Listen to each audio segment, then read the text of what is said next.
Shalom, kami menyambut saudara sekalian dan juga bagi Anda yang baru pertama kali bergabung dalam ibadah online GBI Bethel. Kami berharap saudara sekalian dalam keadaan yang sehat dan dalam lindungan Tuhan. Bagi yang baru pertama kali bergabung dan juga bagi Anda yang rindu untuk didoakan dan dilayani, dapat mengirimkan komen pada kolom chat. Sebelum kita mengikuti ibadah ini, mari kita berdoa. Tuhan Yesus, terima kasih Tuhan, kami bersyukur atas setiap kebaikan-Mu. Sebentar kami akan memuji dan menyembah-Mu. Kiranya Kau bertata atas setiap pujian kami. Terima kasih Tuhan, hanya di dalam nama Tuhan Yesus. Amin. Selamat beribadah, Tuhan Yesus memberkati. Shalom, selamat siang Bapak Ibu Saudara sekalian, Shalom. Shalom. Seberapa banyak yang siap untuk memuji, menyembah Tuhan kita, boleh lambaikan tangan sekali lagi. Mari kita siapkan hati kita, berikan waktu yang terbaik saat siang hari ini untuk masuk di dalam hadirat Tuhan. Biarkan setiap kita membawa setiap pujian, penyembahan kita yang terbaik sebagai ekspresi kita dari rasa syukur kita atas setiap perbuatan Tuhan. Baik di tempat ini maupun Bapak Ibu Saudara sekalian yang sedang beribadah secara online, saya tetap mengajak untuk setiap kita fokuskan diri kita beberapa menit ke depan untuk kita menikmati hadirat Tuhan. Mari sama-sama kita bangkit berdiri bersama. Terima kasih Tuhan Yesus.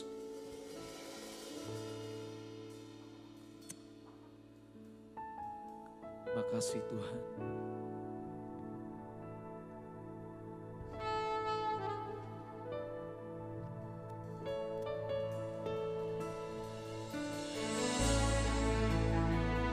Kami bersyukur Tuhan buat kebaikan.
Mari kita berikan tepuk tangan yang terbaik bagi Tuhan kita yang dahsyat. Terima kasih Tuhan Yesus. Mari sama-sama katakan. Kebaikan-Mu Kau nyatakan bagiku, menyelamatkan kala ku tersesat. Tak pedulikan kelam masa laluku, ku diubahkan, dijadikan berkat. Ku tak dapat hidup di luar kasih-Mu. Ku sadari semua campur tangan-Mu. Ku tak dapat jalan di luar kasih-Mu. Terima kasih mengasihiku. Berjalan kemana-pun, oh Yesus, ku tak akan takut bahaya. Sebab ada tangan-Mu yang bukakan jalan saat tiada jalan. Ku tak dapat jalan, ku tak dapat hidup di luar kasih-Mu. Ku sadari semua campur tangan-Mu. Ku tak dapat jalan di luar kasih-Mu. Terima kasih Kau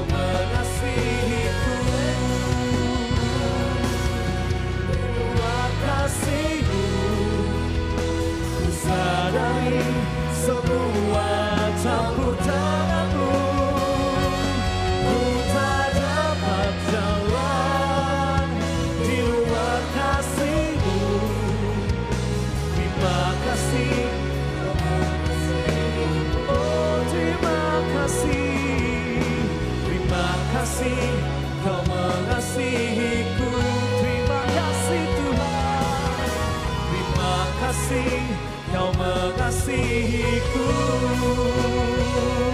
Berikan sorak-sorai yang meriah bagi Tuhan kita. Terima kasih Tuhan, kami bersyukur Engkau yang setia selalu ada di setiap hidupku. Mari kita masuk dalam hadirat Tuhan lebih lagi. Angkat setiap pujianmu, angkat setiap penyembahanmu di dalam hadirat-Nya. Oh, kami sembah Yesus, kami tinggikan Engkau selama-lamanya, sebab kami tak dapat hidup, oh, di luar kasih-Mu. Kami perlu Kau Yesus, kami perlu Kau. Terima kasih Tuhan atas hadirat-Mu. Kami semua dikuatkan. Kami bersyukur mempunyai Tuhan Yesus yang baik. Sebentar kami akan mendengarkan sebagian dari firman-Mu. Kiranya Kau akan memberkati hamba-Mu. Kami siap menerima lawatan-Mu hanya di dalam nama Tuhan Yesus. Amin. Selamat pagi jemaat yang dikasihi oleh Tuhan Yesus. Shalom. Kiranya damai sejahtera Tuhan melimpah dalam hidup kita senantiasa. Hari ini saya ingin berbagi kebenaran firman dengan judul Hidup Berfokus Tuhan atau Diri. Hidup berfokus Tuhan atau hidup berfokus kepada diri. Mari kita baca Amsal Sulaiman pasal 3 ayat 5-8 yang berbunyi demikian.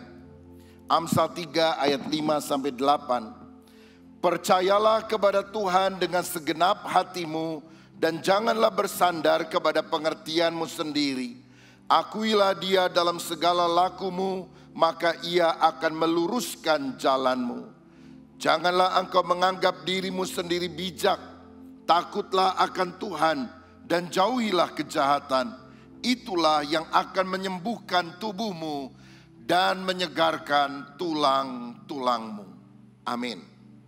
Saya percaya kita semua ingin menjadi orang yang diberkati Tuhan dan terutama hidup berkenan kepadanya. Karena itulah kita harus selalu mengandalkan Tuhan, hidup berfokus kepada Kristus dan bukan kepada diri sendiri. Kalau banyak kegagalan saudara alami dalam kehidupan hari-hari ini, sebetulnya inti kegagalan kita hanya satu. Kita gagal mengandalkan Tuhan. Dan gagal mengandalkan Tuhan akan membuka celah sehingga kegagalan-kegagalan lain akan datang dalam kehidupan kita. Yeremia 17 berkata, terkutuklah orang yang mengandalkan manusia, yang mengandalkan kekuatannya sendiri, yang hatinya menjauh daripada Tuhan. Tetapi sebaliknya diberkatilah orang yang mengandalkan Tuhan, yang menaruh harapannya pada Tuhan. Saya pernah membaca kisah seorang yang bernama Thomas Andrew. Dia adalah orang yang bisa membangun kapal pesiar terbesar pada waktu itu, Titanic. Dan dalam pelayaran yang pertama, Thomas Andrew yang begitu bangga akan kapal ini berkata, kapal ini tidak mungkin tenggelam. Bahkan Tuhan tidak mungkin bisa menenggelamkannya. Apa yang terjadi dalam pelayaran yang pertama? Titanic tenggelam. Nah, kira-kira 1.500 orang meninggal pada waktu itu. Saudara-saudara, saya juga pernah mendengar John Lennon dari The Beatles dalam konser di Filipina pernah berkata, Yesus Kristus memang terkenal, tapi kami The Beatles lebih populer daripada Yesus Kristus. Tidak lama kemudian John Lennon ditembak orang, mati. Dan nama The Beatles sudah mulai dilupakan orang. Coba tanya kepada anak kecil usia 7 tahun, 10 tahun. Kamu tahu The Beatles siapa? Mereka tidak tahu The Beatles itu siapa. Tapi nama Yesus Kristus makin dikenal. Setiap orang percaya bahwa Dia adalah juru selamat orang yang beriman. Saudara-saudara, hari ini saya mengajak kita belajar dari kisah kehidupan seorang raja Israel bernama Hizkia. yang diberkati Tuhan ketika dia mengandalkan Allah. Tetapi ketika dia mulai berubah, hidup berpaling kepada diri sendiri, justru hukuman Allah yang dia alami. Dan dari kisah kehidupannya mari kita berkaca dari firman. Dalam posisi apakah kita sekarang sehingga kita hidup benar di hadapan Tuhan. Saya mau bacakan 2 Tawarikh 32 ayat 24 sampai 26 yang berbunyi demikian. Pada hari-hari itu Hizkia jatuh sakit sehingga hampir mati. Ia berdoa kepada Tuhan dan Tuhan berfirman kepadanya dan memberikan suatu tanda ajaib. Tetapi Hizkia tidak berterima kasih atas kebaikan yang ditunjukkan kepadanya, karena ia menjadi angkuh sehingga ia dan Yehuda dan Yerusalem ditimpa murka. Tetapi ia sadar akan keangkuhannya itu dan merendahkan diri bersama-sama dengan penduduk Yerusalem, sehingga murka Tuhan tidak menimpa mereka pada zaman Hizkia. Saudara sekalian, Alkitab mencatat bahwa Hizkia, yang namanya berarti Yahweh adalah kekuatanku, menjadi raja Yehuda yang ibu kotanya adalah Yerusalem. Dia memerintah sekitar tahun 729 sebelum Masehi sampai tahun 687 sebelum Masehi. Nama ayahnya adalah Raja Ahaz, nama ibunya adalah Abi atau Abia. Hizkia menjadi raja pada waktu dia berusia 25 tahun dan dia memerintah 29 tahun. Nah, pada usia 39 Hizkia sakit dan hampir mati. Tetapi ketika Tuhan memberikan kasih karunia, usia Hizkia diperpanjang 15 tahun. Sehingga 39 tambah 15, dia baru mati pada usia 54 tahun. Dan mengapa hal ini bisa dia alami? Karena dia adalah orang yang berfokus kepada Tuhan. Kalau saya baca dalam 2 Raja-Raja 18 ayat 5 sampai 7a, dikatakan demikian. Ia percaya kepada Tuhan Allah Israel, dan di antara semua raja-raja Yehuda, baik yang sesudah dia maupun yang sebelumnya, tidak ada lagi yang sama seperti dia. Ia berpaut kepada Tuhan, tidak menyimpang daripada mengikuti dia, dan ia berpegang pada perintah-perintah Tuhan yang telah diperintahkannya kepada Musa. Ayat 7a, maka Tuhan menyertai dia, kemanapun juga ia pergi berperang, ia beruntung. Orang yang mengandalkan Tuhan, akibatnya seperti Hizkia ini, dia akan diberkati. Hizkia menjadi kaya raya, dimuliakan. Dia mendirikan berbagai kota-kota, bahkan dia membuat bendungan. Sampai sekarang ada penggalian arkeologis, terowongan yang dibuat dari mata air Gihon sampai ke kolam Siloam yang dibangun pada zaman Hizkia, supaya ketika tentara Asyur menyerang dan mengepung mereka, mereka tidak mati kehausan karena sudah ada saluran air di bawah tanah itu. Alkitab berkata, selama dia mengandalkan Tuhan, Tuhan membuat segala usahanya menjadi berhasil. Saya percaya kalau kita mengandalkan Tuhan, usaha pekerjaanmu akan diberkati oleh Tuhan. Tapi lebih daripada itu, saya melihat orang yang berfokus kepada Tuhan akan mengalami beberapa berkat yang lain. Yang pertama, Tuhan memakai Hizkia melakukan transformasi rohani.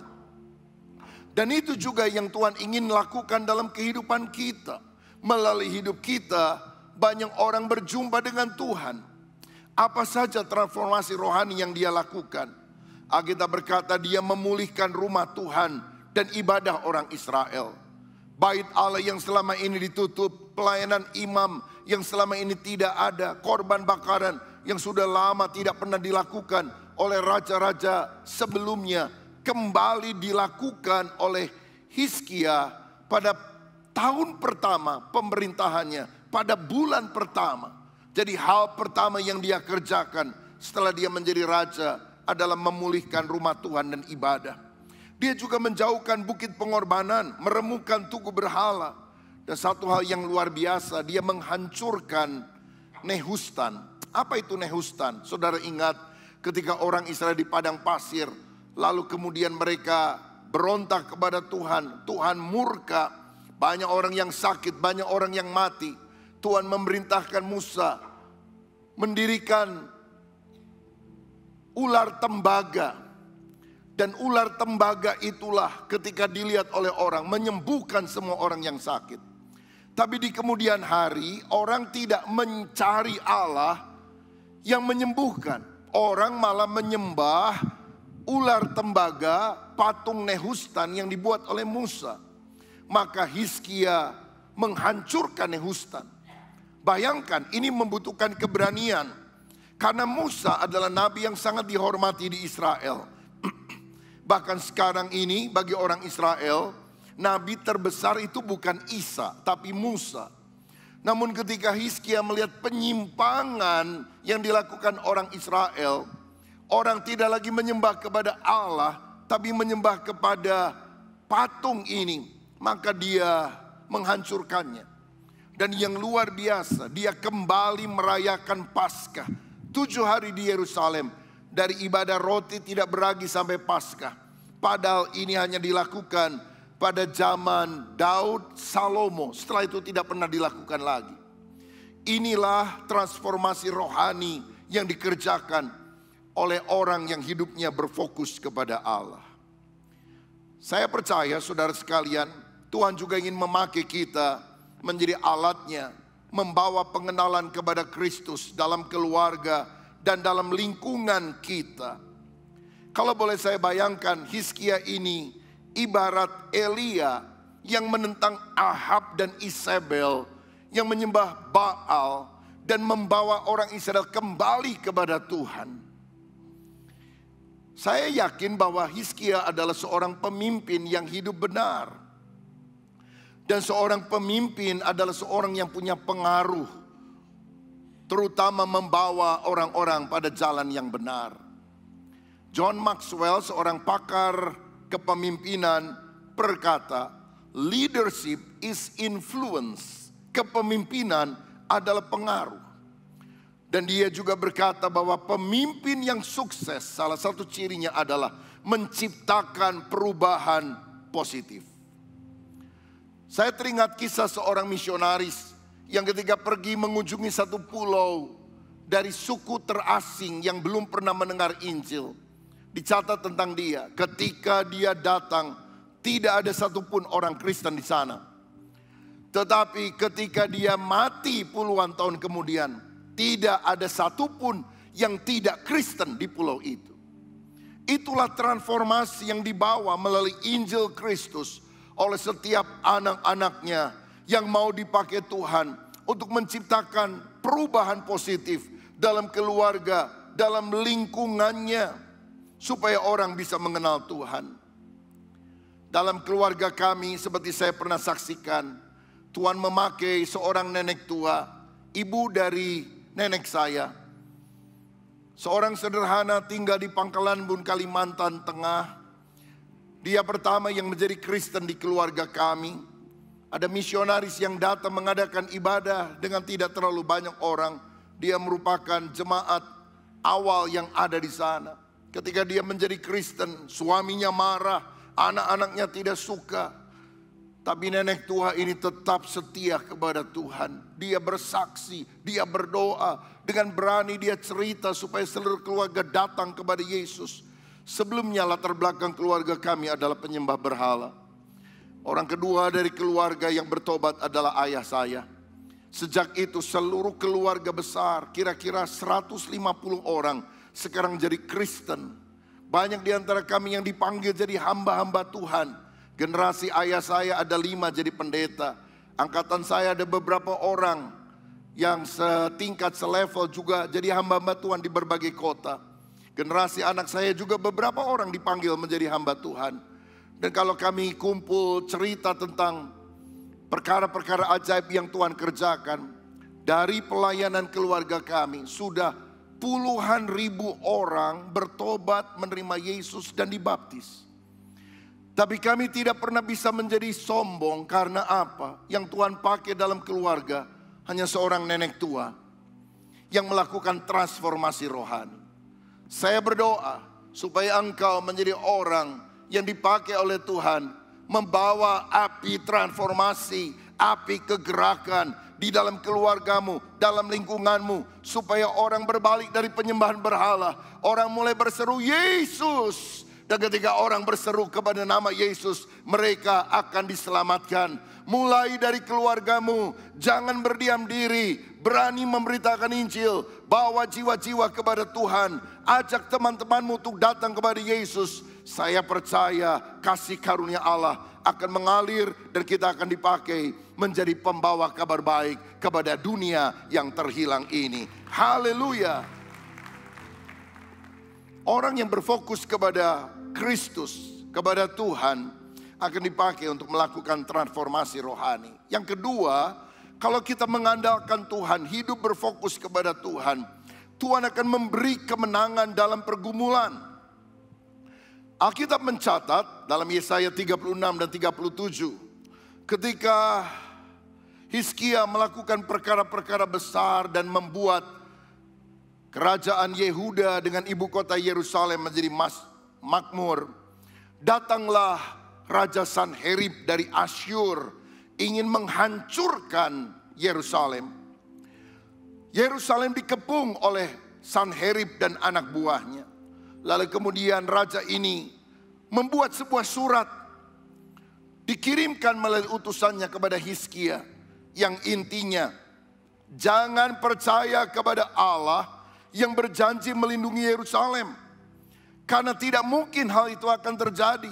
Semua kerajaan-kerajaan lain sudah hancur oleh karena kerajaan Asyur. Kamu juga tidak akan bertahan. Jangan percaya kepada Allah. Yahwehmu itu pembohong, tidak mungkin bisa menyelamatkan. Saudara, apa sikap Hizkia ketika dia menerima surat itu? Alkitab berkata, dia membentangkan surat itu di hadapan Tuhan dan berdoa. Dalam Yesaya 37 ayat 14 dan 15 saya bacakan. Hizkia menerima surat itu dari tangan para utusan, lalu membacanya. Kemudian pergilah ia ke rumah Tuhan dan membentangkan surat itu di hadapan Tuhan. Hizkia berdoa di hadapan Tuhan. Pernahkah saudara menerima sebuah surat tagihan dari bank? Dan waktu kita buka, kita baca, waduh, puluhan juta, banyak sekali tagihannya. Tapi waktu kita baca, rasanya kok saya nggak pernah beli barang-barang ini, nggak pernah makan di restoran ini, kenapa ditagihkan kepada saya? Dan ketika kita mulai perhatikan lebih seksama amplopnya, ternyata namanya bukan nama kita, nama tetangga di sebelah rumah kita. Apa yang saudara lakukan? Saudara menutup surat itu, memasukkan ke dalam amplop, salah alamat. Lalu kita bawa amplop itu menyerahkan kepada tetangga kita. Dia punya urusan, dia yang harus bayar. Segala kecemasan kita menjadi hilang. Saudara tahu, ketika Raja Sanherib menjelek-jelekan Yahweh, Allah yang disembah oleh Israel, dan itu ditujukan kepada Hizkia, Hizkia membentangkannya di hadapan Tuhan. Dan mungkin dia bilang gini, Tuhan, ini surat bukan untuk saya. Salah alamat. Ini surat untuk engkau. Engkau yang dihina, engkau yang dinista. Tuhan, turunlah, berperkaralah kepada raja jahat ini. Saudara-saudara, kalau engkau punya masalah, tantangan, karena engkau hidup benar, bawa seluruh pergumulanmu kepada Tuhan. Engkau bilang, aku mengalami aniaya bukan karena mencuri, bukan karena menipu orang, tapi aku menjalankan kebenaran. Dan ketika orang mengancam, aku bentangkan surat, aku bentangkan masalah kepadamu. Engkau yang berperkara kepada orang-orang yang menekan aku. Dan Tuhan kemudian berkata pada ayat 35, aku akan memagari dan menyelamatkan kota ini. Kalau Tuhan yang berjanji, dia pasti akan menggenapi. Kalau manusia berjanji, kadang-kadang bisa lupa. Kau yang mulai, kau yang mengakhiri. Kau yang berjanji, kau yang mengingkari. Tapi kalau Tuhan, dia tak pernah ingkar janji. Semua yang difirmankannya pasti akan digenapi. Siapa setuju? Berikan kemuliaan untuk Tuhan. Aku akan memagari dan menyelamatkan kota ini. Hari ini kalau kau percaya, apapun masalahmu, Tuhan berkata, aku akan memagari hidupmu. Aku akan menyelamatkan engkau. Aku akan menjawab doamu. Aku akan memberikan kemenangan. Dalam nama Yesus, terima perkataan iman ini. Terima berkat Tuhan. Tuhan menyembuhkan. Tuhan mengokohkan, Tuhan memberkati. Karena Dia yang berjanji, Dia pasti akan menggenapinya. Haleluya. Dan apa tindakan Tuhan kemudian? Ayat yang ke-36 dari Yesaya 37. Keluarlah malaikat Tuhan, lalu dibunuhnya 185.000 orang dalam perkemahan Asyur. Keesokan harinya pagi-pagi tampaklah semuanya bangkai orang-orang mati belaka. Tuhan yang berjanji, Dialah yang bertindak. Dia mengirim 1 orang malaikat dan 185.000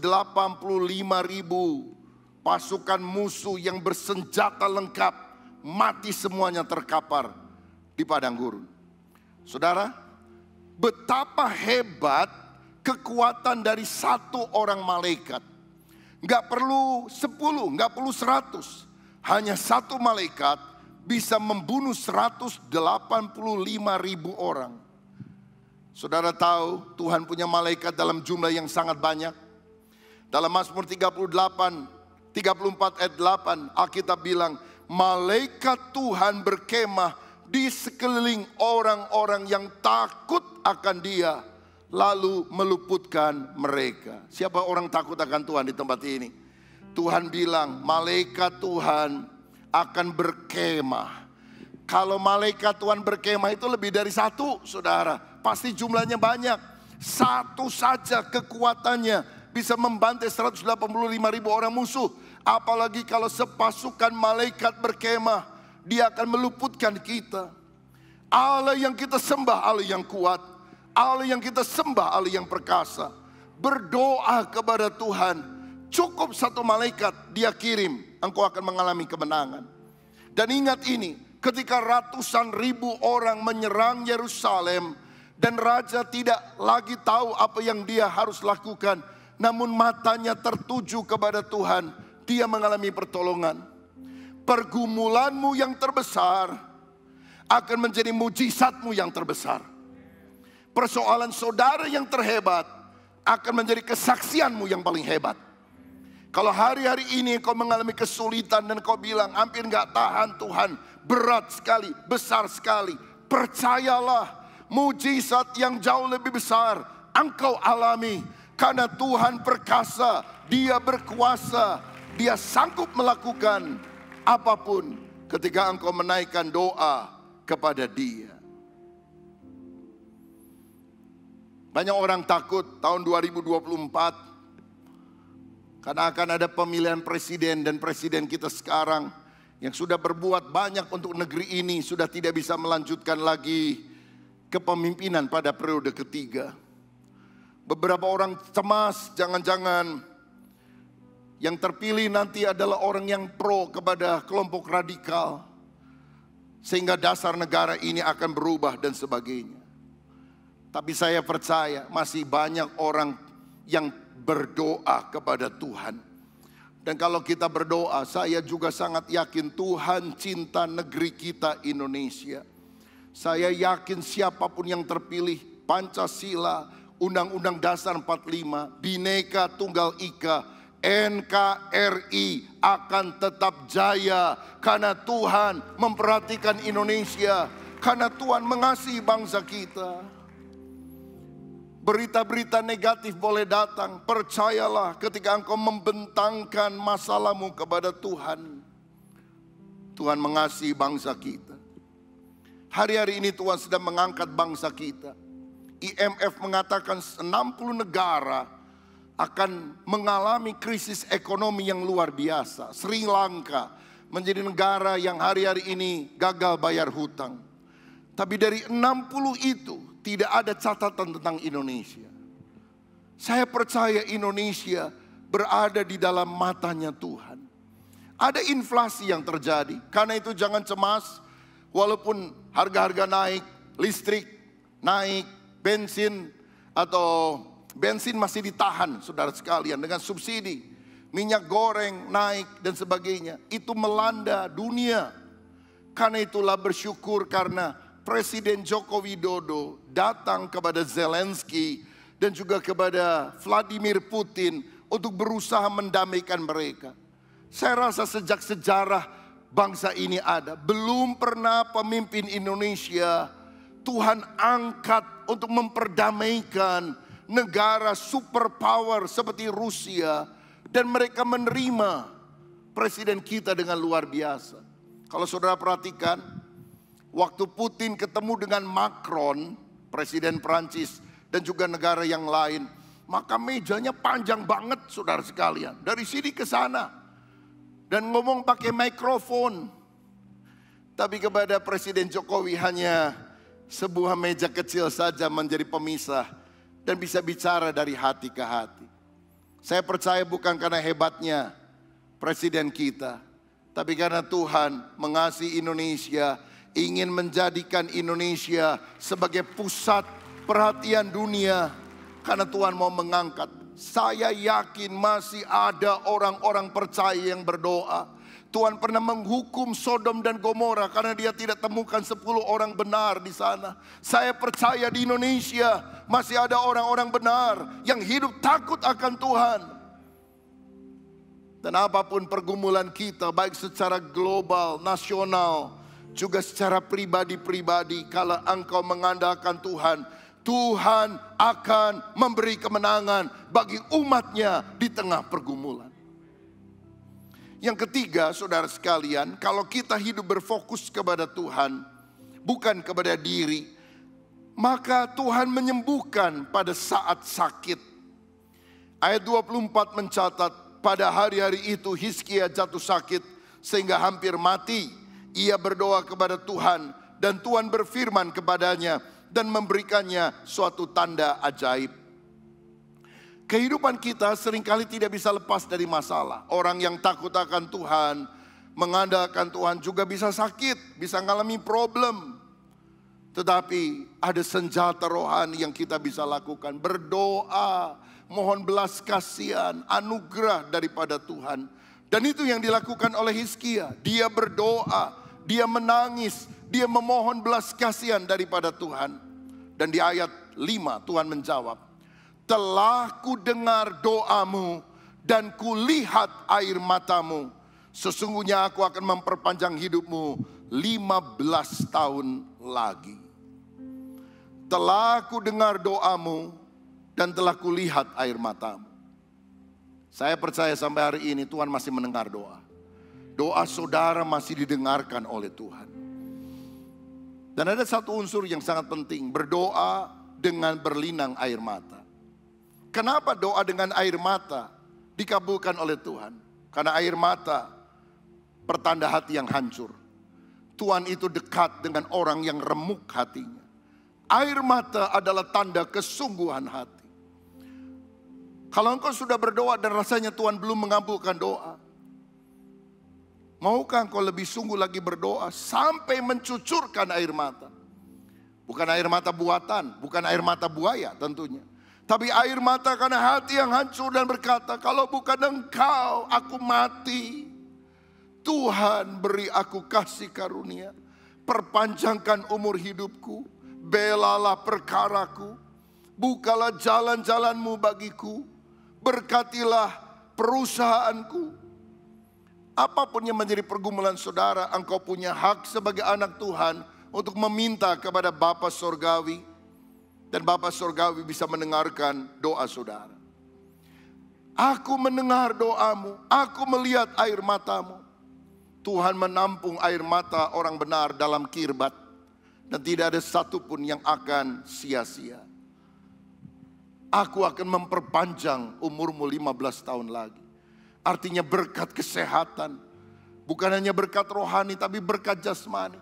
Termasuk kecukupan, kelimpahan. Tuhan bisa sediakan dalam kedaulatannya ketika kita berdoa. Dan untuk meyakinkan Tuhan memberikan tanda. Di ayat 8, tanda itu disebutkan, bayang-bayang penunjuk matahari akan mundur 10 tapak. Jadi kalau misalnya berjalannya waktu, maka waktu pasti akan bergerak ke depan. Tapi dalam situasi khusus ini Tuhan melakukan mujizat. Hari mundur 10 tapak ke belakang, kira-kira 40 menit, saudara. Dan ini mujizat. Mujizat itu adalah sesuatu yang hanya bisa dilakukan oleh Tuhan dan tidak mungkin dilakukan oleh manusia. Siapa yang bisa memundurkan jadwal waktu? Hanya Tuhan yang bisa mengerjakannya. Saya rasa saudara tidak perlu meminta untuk waktu mundur. Tetapi kalau engkau berdoa dengan doa sejati, mujizat pertolongan Tuhan masih Dia bisa berikan kepada kita. Penyakitmu bisa disembuhkan. Perusahaanmu yang sakit, usahamu yang diambang kebangkrutan, bisa Tuhan sembuhkan. Bisa Tuhan pulihkan. Saya ingat ayah saya, sebelum dia menjadi pendeta, dia bekerja di beberapa perusahaan dalam kondisi yang cukup baik. Tetapi Tuhan memanggil dia untuk menjadi hamba Tuhan. Dia menolak. Dia bilang, Tuhan lebih baik saya kerja, saya punya uang, nanti saya sumbang gereja. Istrinya, mama saya juga gak mau jadi istri pendeta. Dulu waktu aku kawin sama kamu kan, kamu profesional bukan pendeta. Kenapa kau sekarang berubah pikiran jadi pendeta? Dia tidak mau. Dihantam beberapa kali oleh sakit penyakit. Bahkan yang terakhir liver cirrhosis.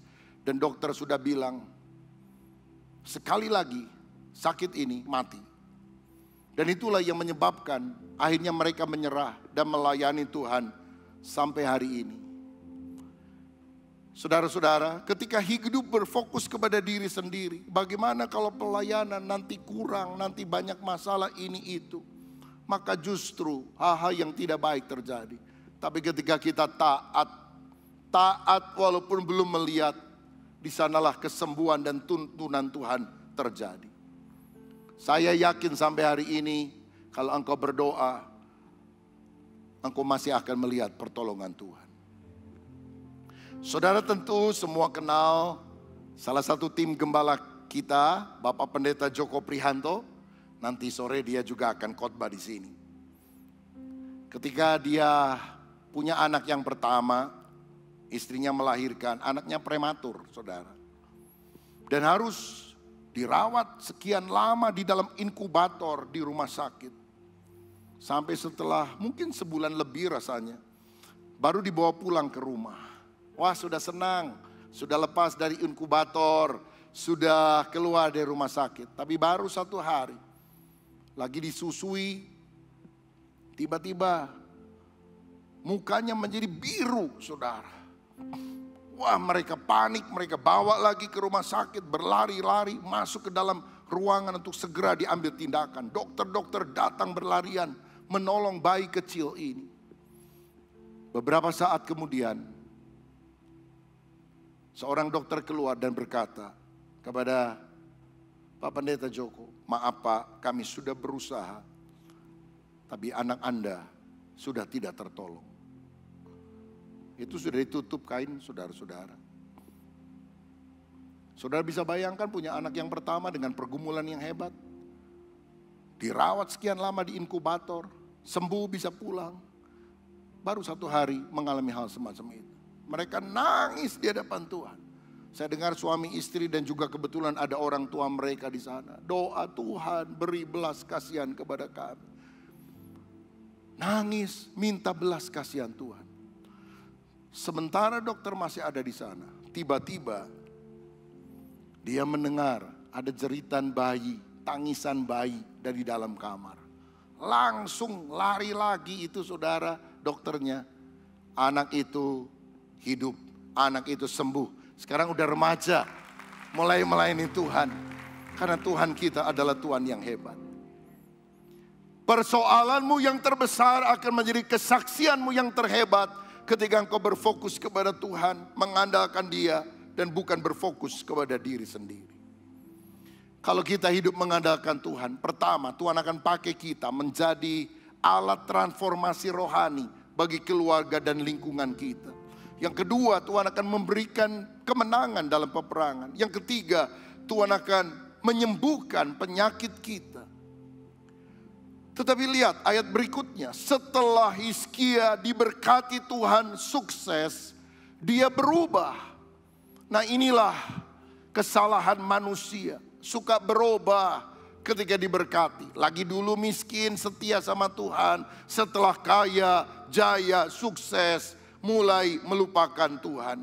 Dia berfokus kepada diri sendiri, dia sombong, ayat 25. Tetapi Hizkia tidak berterima kasih atas kebaikan yang ditunjukkan kepadanya, karena ia menjadi angkuh sehingga ia dan Yehuda dan Yerusalem ditimpa oleh murka.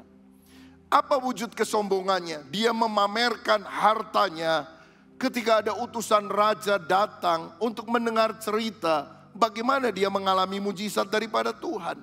Bukannya Tuhan yang dia ceritakan, dia malah pamerkan kekayaannya. Dikatakan Yesaya 39 ayat 1 dan 2. Pada waktu itu Merodak Baladan bin Baladan Raja Babel menyuruh orang membawa surat dan pemberian kepada Hizkia, sebab telah didengarnya bahwa Hizkia sakit tadinya dan sudah kuat kembali. Hizkia bersuka cita atas kedatangan mereka, lalu diperlihatkannya kepada mereka gedung harta bendanya, emas dan perak, rempah-rempah dan minyak yang berharga, segenap gedung persenjataannya dan segala yang terdapat dalam perbendaharaannya. Tidak ada barang yang tidak diperlihatkan Hizkia kepada mereka di istananya dan di seluruh daerah kekuasaannya. Musuh daripada Yehuda waktu itu adalah Asyur, bukan Babel. Sehingga ketika Hizkia sembuh, raja tetangga dari Babel datang untuk mendengar mujizat yang dialami oleh Hizkia. Tapi justru dia memamerkan kehebatannya kepada utusan yang datang ini. Yesaya kemudian disuruh Tuhan untuk menegur dan berkata, ada waktunya kerajaan Babel yang telah melihat seluruh harta bendamu akan datang menjara habis, sehingga tidak ada harta benda yang kau perlihatkan akan tersisa. Kenapa Tuhan murka dan menghukum? Karena ketika orang mulai berpaling dari mengandalkan Allah, menjadi menepuk dada dan berkata, hebat ya saya, Allah paling tidak suka. Yakobus 4 ayat 6 berkata, Allah menentang orang yang congkak, tapi mengasihani orang yang rendah hati. Kita harus selalu sadar semua adalah anugerah Tuhan. Nebukadnezar Raja Babel pernah sombong dan berkata, aku yang hebat, mendirikan semua dengan kekuatanku. Tuhan bilang, sombong lu, otaknya digoyang 0,5 milimeter. Dia gak ingat lagi namanya siapa. Waktu dia pulang, dia gak masuk istana, dia masuk kandang hewan. 7 bulan seperti binatang makan rumput, saudara-saudara. Sampai setelah dia merendahkan hati, Tuhan memulihkan ingatannya. Siapa kita? Digoyang otak sedikit aja, kita udah gak ingat siapa-siapa. Lucifer, malaikat panglima di sorga yang memimpin malaikat-malaikat yang lain, sombong menjadi iblis, musuh Allah yang paling utama. Orang yang meninggikan diri akan direndahkan, orang yang merendahkan diri akan diangkat oleh Tuhan. Saya pernah dengar satu kali ada seorang yang naik jabatan jadi kolonel dan dia bangga sekali, saudara. Dia masuk ruang kerjanya yang baru dan dia menepuk dada, hebat nih sekarang saya udah pangkatnya lebih tinggi. Tiba-tiba ada orang mengetuk pintu masuk, dan untuk mempesona orang yang baru masuk, ini tamu pertama setelah orang ini diangkat jadi kolonel, dia angkat telepon dan dia bilang, bagaimana Pak Menteri? Oh baik. Jadi nanti saya akan ketemu dengan 3 orang jenderal. Baik, saya akan hadir. Dia taruh teleponnya. Dia bilang, siapa Anda? Apa keperluannya? Jangan lama-lama. Karena kamu baru mendengar saya dipanggil menteri dan kita akan ada pertemuan juga dengan 3 jenderal yang lain. Ayo cepat, mau kamu apa? Orang itu jadi gemeter. Dia bilang, maaf Pak, saya rakyat biasa. Saya cuma petugas telepon Pak. Karena kami dapat laporan sudah beberapa hari telepon di sini mati semuanya. Saya juga bingung kenapa Bapak bisa nelpon orang tadi ya. Coba saya angkat, begitu diangkat nggak ada nada sambungnya saudara. Orang yang sombong akan direndahkan, tapi orang yang rendah hati akan dipromosikan, akan diangkat Tuhan. Karena itulah yang Tuhan sukai. Nah, seharusnya Hizkia bersaksi tentang kebaikan Tuhan yang menyembuhkan dia. Bayangkan, ada utusan raja kafir datang, katanya kamu sembuh. Kenapa? Katanya ada mujizat bahwa matahari itu jalannya bisa mundur. Ini kan kesempatan terbuka untuk dia bersaksi. Dia malah nggak cerita tentang Tuhan, dia malah cerita tentang kehebatannya. Saudara, ketika engkau sudah diberkati, jawaban doa sudah engkau terima, bersaksilah tentang Tuhan. Ingat kasih-Nya, ingat perbuatannya. Ingat kasih Tuhan dalam hidup kita. Dengan apa akan kubalas segala perbuatannya kepadaku? Aku akan mengangkat piala keselamatan dan aku akan menyerukan nama Tuhan. Banyak bercerita tentang kebaikan Tuhan, saling menguatkan satu dengan yang lain. Itu sebabnya mengapa pada hari ini kita juga melihat banyak rekan-rekan yang pakai kaos dan juga mendengar kesaksian tentang Bikom atau komunitas sel di gereja kita. Karena melalui persekutuan dengan saudara-saudara seiman, tantangan kesulitan kita hadapi bersama karena ada komunitas yang saling mendoakan. Tadi kita dengar kesaksian yang mengharukan dari Ibu Cynthia, 2 orang anak, dua-duanya punya kelainan. Dan itu pergumulan yang berat, saya tahu. Khususnya bagi seorang ibu yang harus membesarkan setiap hari. Tapi salah satu hal yang membuat dia bisa teguh karena dia punya komunitas saudara-saudara seiman yang juga saling mendoakan. Seperti Hizkia bisa dijamah Tuhan, Tuhan juga bisa menjamah saudara melalui topangan doa dari anggota komunitas sel. Jangan pernah lupakan kebaikan Tuhan, ingat kasih-Nya. Karena itu saya dorong sepanjang bulan Juli ini khususnya, saudara tergabung di dalam komunitas sel. Sehingga kita mendapatkan kekuatan. Dan kalau sudah diberkati, enggak lupa sama Tuhan, tapi punya komunitas yang selalu mengingatkan bahwa semua yang kita alami adalah anugerah Tuhan. Ayat 26. Tetapi ia sadar akan keangkuhannya itu dan merendahkan diri bersama-sama dengan penduduk Yerusalem, sehingga murka Tuhan tidak menimpa mereka pada zaman Hizkia. Apa yang kita lakukan kalau kita salah? Bertobat, merendahkan diri. Akibatnya hukuman Allah ditunda. Itu akan terjadi bukan pada zaman Hizkia.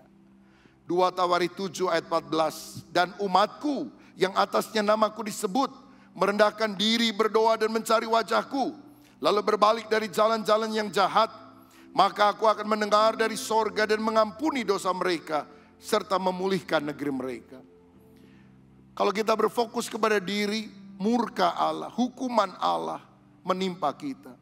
Tapi secepatnya kita sadar, bertobat masih ada pemulihan yang Tuhan bisa kerjakan.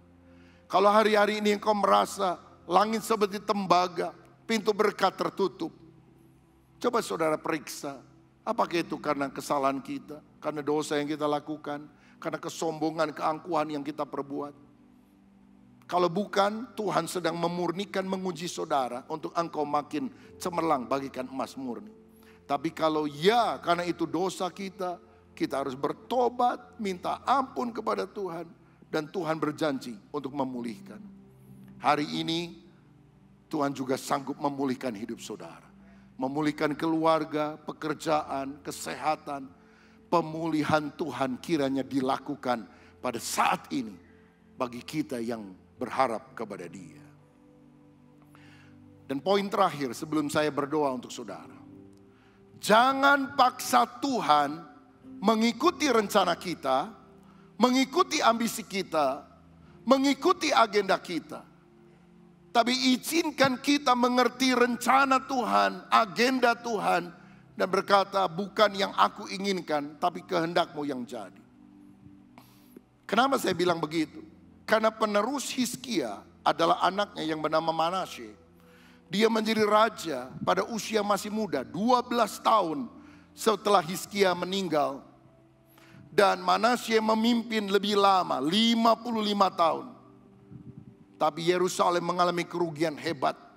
Karena anak daripada Hizkia sangat berbeda dengan bapaknya. Dia menjadi raja yang sangat jahat. Dia mengembalikan penyembahan kepada patung berhala Baal. Bahkan di bait Allah dia pasang patung-patung berhala. Dia bahkan mempersembahkan anaknya sebagai korban bakaran. Dia membunuh, menumpahkan begitu banyak darah orang-orang yang ada di Yehuda. Rasanya nggak ada raja yang sejahat ini di Yehuda. Mungkin agak sebanding dengan Ahab dan Isabel di kerajaan utara, yaitu kerajaan Israel dengan ibu kotanya Samaria. Dan saudara tahu, dia lahir di tahun ketiga pada perpanjangan waktu hidup Hizkia. Usianya 12 tahun, padahal Hizkia diperpanjang berapa tahun? 15 tahun. Berarti dia lahir pada tahun ketiga dari injury time, perpanjangan waktu. Dia menjadi raja yang sangat jahat. Rasanya nggak ada raja yang lebih jahat daripada dia. Bukankah Allah itu lebih tahu? Kenapa Hizkia mesti meninggal pada usia 39? Mungkin supaya dia tidak punya anak yang Tuhan tahu akan sangat jahat dan membelokkan kembali orang Israel daripada Allah kepada Baal. Tapi Allah menghargai kehendak bebas manusia. Sehingga ketika Hizkia berdoa, Tuhan memberi anugerah. Tapi ingatlah, jangan paksa Tuhan untuk melakukan sesuatu sesuai dengan keinginan kita. Tapi biar agenda Tuhan terjadi. Artinya ketika kita berdoa, Tuhan sembuhkan, pulihkan, buka jalan ini. Tapi kalau itu bukan yang terbaik, aku mau taat kepada kehendak-Mu. Dan kalau engkau melakukan doa seperti itu, justru perkara yang lebih baik akan Tuhan berikan kepada saudara. Dia lebih tahu daripada kita. Dan biarlah kehendaknya yang terjadi. Saudara mungkin ingat ada kisah 3 buah pohon yang masing-masing punya cerita, punya cita-cita. Pohon pertama berkata, kalau aku ditebang, aku ingin dijadikan kotak perhiasan. Orang akan menyimpan emas berlian di dalam kotak itu. Sayang ketika dia ditebang, dia hanya dijadikan sebagai kotak makanan hewan. Di mana domba makan dari sana, sapi makan dari sana. Kotak yang menyedihkan. Dan dia bilang, kenapa aku tidak dijadikan kotak perhiasan seperti cita-citaku. Sampai satu kali Yusuf dan Maria karena tidak ada tempat tinggal, dia masuk ke sebuah gua, melahirkan Yesus dan ditaruh di dalam kotak makanan hewan yang lebih dikenal dengan istilah palungan. Dan kotak itu berkata, oh rupanya harta yang paling berharga, sang juru selamat dunia, ditempatkan di dalam diriku. Rencanaku gagal, tapi rencana Tuhan yang lebih baik terjadi. Pohon yang kedua berkata, kalau aku ditebang, aku ingin dijadikan sebagai kapal saudagar yang akan membawa mereka ke berbagai tempat untuk berjual beli. Tapi ketika pohon ini ditebang, dia hanya dijadikan perahu nelayan dan nelayan miskin. Menangkap ikan, bau amis dia alami setiap hari. Dia bilang, kenapa cita-citaku tidak tercapai? Sampai satu kali, Yesus ketika mengajar orang banyak, meminjam perahu nelayan yang dimiliki oleh Simon Petrus dan memperdengarkan Injil kepada orang banyak. Dan akhirnya kayu ini berkata, oh aku tahu, aku dipakai bukan untuk mengangkut saudagar, tapi harta yang paling berharga, berita Injil keselamatan telah dibawa oleh Yesus yang mau menggunakan perahu kehidupanku yang berbau amis ini. Pohon ketiga punya cita-cita, aku tidak mau ditebang. Aku mau menjulang di tengah hutan belantara ini.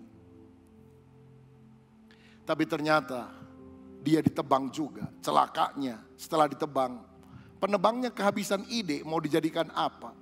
Dia disimpan begitu saja di pinggir jalan menjadi kayu gelondongan. Dan ketika Yesus harus mengangkut dosa manusia berjalan ke bukit Golgota, tentara Romawi memaksa dia memikul kayu palang yang akan membuat dia tersalib di sana. Dan kayu itu adalah kayu gelondongan yang ada di pinggir jalan. Dan ketika Yesus disalib, semua mata memandang kepada dia. Dan pohon ini berkata, aku tahu sekarang, aku yang ingin dilihat oleh semua orang. Sekarang bukan aku, tapi Yesus yang dilihat. Cita-cita 3 pohon, semuanya kandas. Tapi rencana Tuhan yang lebih indah terjadi dalam kehidupan mereka. Saya percaya kita adalah pohon yang hidup, orang-orang yang percaya kepada Tuhan. Tuhan punya agenda, Tuhan punya rencana, Tuhan punya perkara yang lebih baik dalam hidup saudara. Kuncinya apa? Andalkan Tuhan, hidup berfokus kepada Tuhan. Agendamu bisa gagal, targetmu bisa tidak tercapai, tapi biar rencana Allah yang lebih baik hari ini tergenapi dalam kehidupan saudara. Tuhan Yesus memberkati. Amin. Saudara yang dikasihi Tuhan, mari kita bersama-sama mengakhiri dan menutup ibadah kita ini di dalam doa. Bapa Surgawi, kami menaikkan syukur karena pertolongan Tuhan, urapan Tuhan, jamahan-Mu kepada setiap kami pribadi lepas pribadi. Sepanjang kami mengikuti ibadah ini, meteraikanlah seluruh berkat-Mu dalam hidup kami ya Tuhan. Dan kami percaya kami menjadi orang-orang yang melaksanakan kebenaran firman-Mu karena kuasa Roh Kudus-Mu yang bekerja. Sekarang kami memohon berkat Tuhan turun atas kami. Turunlah atas kami sekalian berkat yang berasal dari Allah Bapa Surgawi, kasih sayang dan karunia yang kekal dari Tuhan kami Yesus Kristus, persekutuan dan urapan baru dari Roh Kudus, mengalir atas setiap kami, membawa kemenangan, keberhasilan bagi setiap kami. Dan kami terima seluruh berkat-Mu itu hanya di dalam nama Tuhan Yesus Kristus. Semua kita yang percaya, semua kita yang diberkati, mari katakan, amin. Tuhan memberkati kita sekalian.